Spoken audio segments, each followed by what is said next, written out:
Bombay high court का एक बड़ा फैसला आया है। जिस तरह से टेलीविज़न ने खासकर कोरोना जब शुरुआती दौर में था भारत में, उसके बाद मुस्लिम समाज को जमात के नाम पर बदनाम किया गया।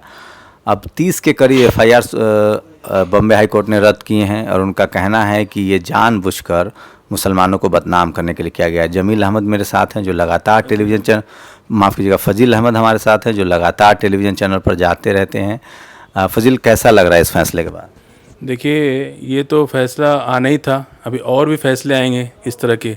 जिस तरह सरकार ने ट्रम्प की यात्रा के दौरान कोरोना को देश में फैलाया, उस चीज़ को छिपाने के लिए इन लोगों ने जमातियों को मर दिया। अरे भाई, जब आपने कुछ काम किया नहीं।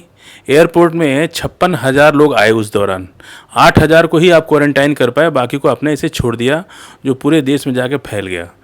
तो ठीक है, ये महामारी है, इसको नियंत्रण कर सकते, कभी नहीं भी कर सकते, लेकिन किसी को मोहरा बना करके बदनाम करना, वो भी मुसलमान से इतना नफरत क्यों करते हैं? मुसलमान की ना तो कोई पार्टी है, ना कोई राजनीतिक मतलब है उनका, ना आपके राजनीति में कोई काम है उनका। फिर इनको प्रॉब्लम क्या है हमसे? आखिर क्या एजेंडा ये चलाना चाहते हैं? क्यों मुसलमानों से इतना तिरस्कार और अपमान की भाषा बोलते हैं? मुसलमान, अगर मान लीजिए अखिलेश यादव इनका दुश्मन है, मायावती जी दुश्मन है, मुलायम सिंह यादव दुश्मन है, लालू यादव दुश्मन है बीजेपी के, ममता बनर्जी दुश्मन है, तो उन लोगों से तो आप दोस्ती रखते हो। और मुसलमान का तो किसी ना तो कोई पार्टी है, ना कोई नेता है, ना आपसे उनसे कोई खतरा है आपको। मुसलमान आबादी में भी उतना नहीं है कि वो आपको चैलेंज कर सके। अब मुझे नहीं समझ में आता है कि ये षड्यंत्र क्यों हो रहा है और कहाँ से हो रहा है।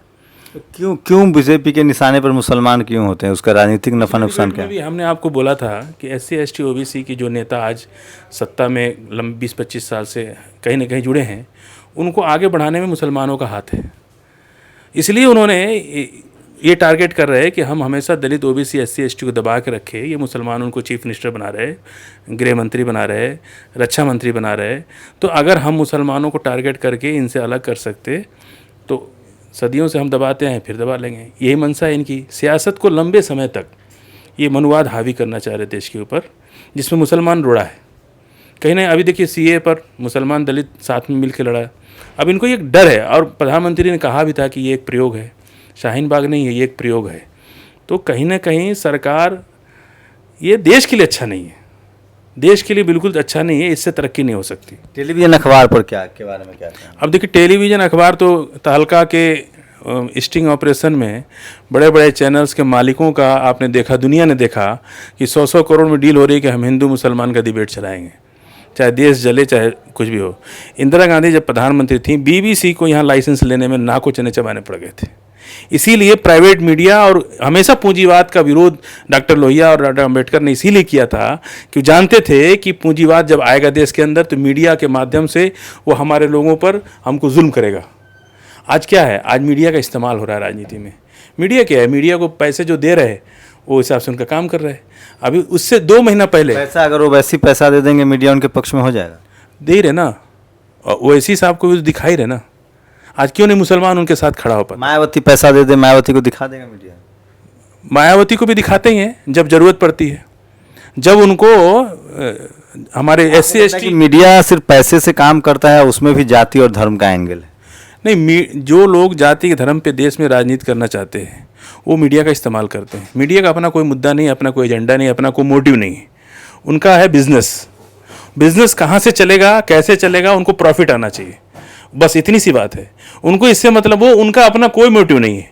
अगर आप हैं, हम हैं, कोई भी आदमी अपने, अब चाइना की कोई कंपनी अगर प्रोडक्ट बेचना चाहती है तो मीडिया उसका प्रचार करेगी। लेकिन लालू यादव मुख्यमंत्री हो या मुलायम सिंह हो तो वो जंगल राज कहना शुरू कर देते हैं। योगी के सामने तो नहीं कह रहे हैं।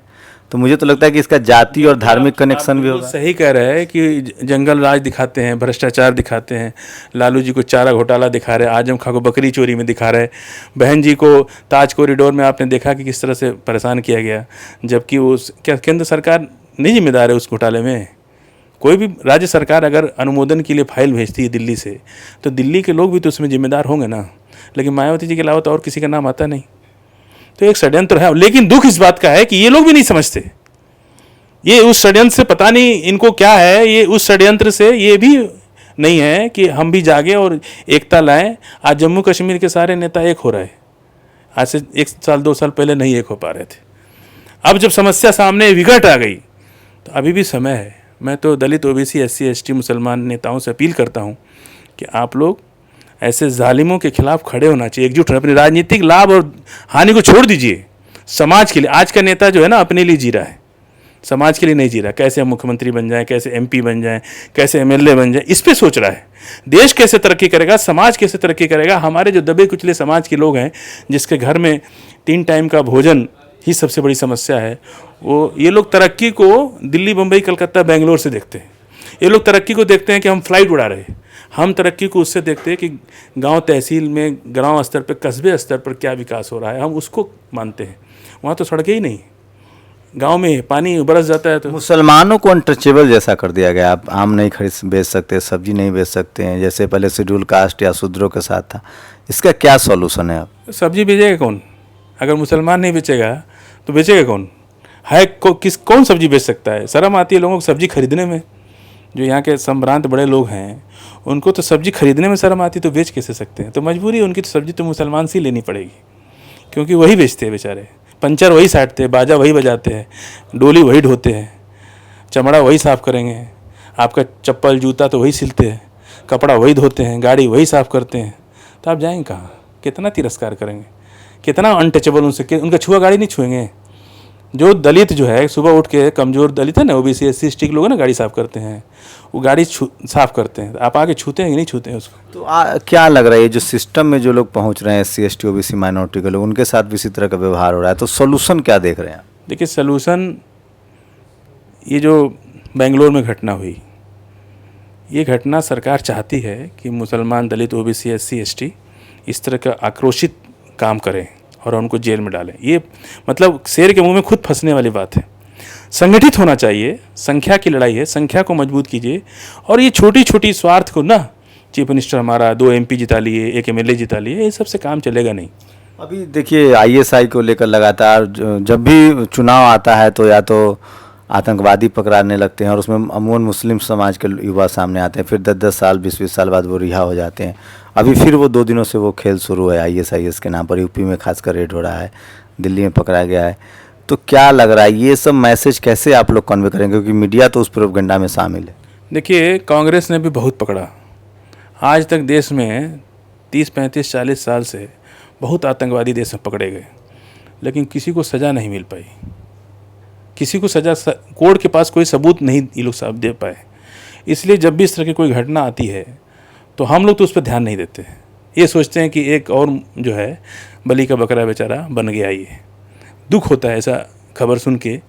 लेकिन कभी कभी क्या होती है कि जब बाढ़ हमको डुबाती है ना, तो हमें पानी उतारने का इंतज़ार करना पड़ता है, हम कुछ कर नहीं पाते। आज के हालात में खास करके मुसलमान वो बाढ़ के पानी से घिरा हुआ है, और इस समय मुसलमान, दलित, OBC SC ST नेताओं की तरफ देख रहा है कि आप लोग जुड़ करके, सदियों से इस तरह का हो रहा है, लेकिन आज सबकी निगाह एक दूसरे नेताओं की तरफ है। आज इन नेताओं को अपने निजी स्वार्थ को छोड़ करके एक होकर के देश की तरक्की के लिए, आबादी आप इस्तेमाल क्या कर रहे हैं? बस ज़िंदगी भर वो गाड़ियाँ साफ करेगा, मजदूर का बेटा मजदूर बनेगा। इंदिरा गांधी ने 54 जातियों को विमुक्त जाति में रखा, घुमक्कड़ जातियाँ जिनका सर्टिफिकेट नहीं बनता, ना OBC का बनता है ना SC का बनता है। वो बच्चे तो मजदूर का बच्चा तो मजदूर ही रह जाएगा, वो कहाँ नौकरी पाएगा? लोग आरक्षण पे इतनी बात कर रहे हैं। वो जो 54 जातियों को आज बहुत सी, उत्तर प्रदेश, बिहार के अंदर, मध्य प्रदेश के आप जाइए, बहुत सी जातियों का सर्टिफिकेट नहीं बनता है, घुमक्कड़ जातियाँ। किसको दोषी दें? नया हिंदुस्तान बनाने की ज़रूरत है, जहाँ पे प्रतिभा को आप दबा नहीं, जात के नाम पे प्रतिभा को नहीं दबा सकते।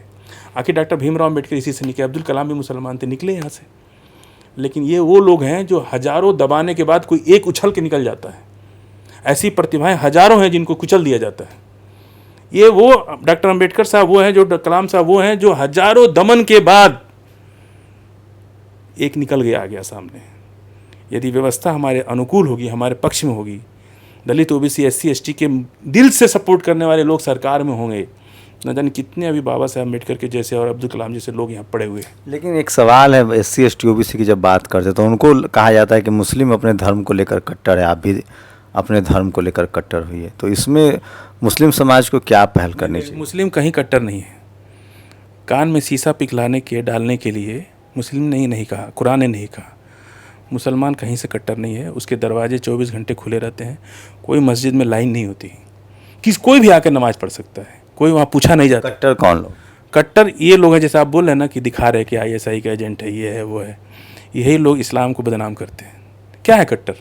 कहाँ इस्लाम कहता है कि आप कट्टर? इन्हीं के कट्टरपन से तो इतना जो भारत में कितना बाबर के साथ लोग आए थे, आज जो आबादी बढ़ी है कन्वर्टेड लोग हैं ना, इन्हीं की कट्टरता से तो वो मंदिर में आप जाने नहीं दोगे, छुआ खाओगे नहीं, मारोगे, चप्पल नहीं पहनने दोगे, घोड़ी पर नहीं चढ़ने दोगे, उसको अपने पैसे से शादी ब्याह नहीं करने दोगे, वो माला नहीं पहन सकता है।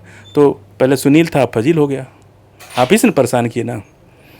कट्टर तो ये लोग हैं, इन लोगों ने परेशान किया। गाय काट करके नदी में फेंकवा देते थे। आज सुबह को कहते थे कि कौन कौन नदी में गाय मिली है, आप उठाइए। दक्षिण भारत, साउथ एशिया में इस्लाम का उत्पत्ति, पढ़िए, किताबें लिखी गई हैं। अगर वहाँ पे गाय मिल गई, कौन कौन पानी पिया है, सब भागो हमारे समाज से, तुम लोग अशुद्ध हो गए। तो हम पहले सुनील थे, हमको मार के भगाया आपने, हम जाते कहाँ, फजील बन गए। हम चले गए मस्जिद में, वहाँ कोई नहीं रोका हमको, हम नमाज़ पढ़ने लगे, अल्लाह वाले हो गए। कट्टर कहाँ से हो गए हम? लगातार फजील भाई से हम लोग की बातचीत शुरू रहेगी। और पाक साफ बात बोलते हैं, पाक भी है, साफ भी है सब, और समझना पड़ेगा लोगों को। दो पोस्ट मेरे दिमाग में कल से घुमर रहा था। किसी ने कहा हिंदुओं को एकजुट करना है, उसी में से किसी ने सवाल पूछ दिया कि SC ST OBC जो है वो जाति, SC ST OBC का क्या करोगे? उसने कहा कि SC ST OBC भी हिंदू है लेकिन वो जातिवाद करता है। किसी ने कहा जाति ख़त्म कर दो, उसने कहा कि नहीं नहीं, तब तो हिंदू धर्म और ख़तरे में आ जाएगा। और आज फजील भाई ने कहा SC ST OBC को कहा जाता है कि मुसलमान जो है वो धार्मिक कट्टर है।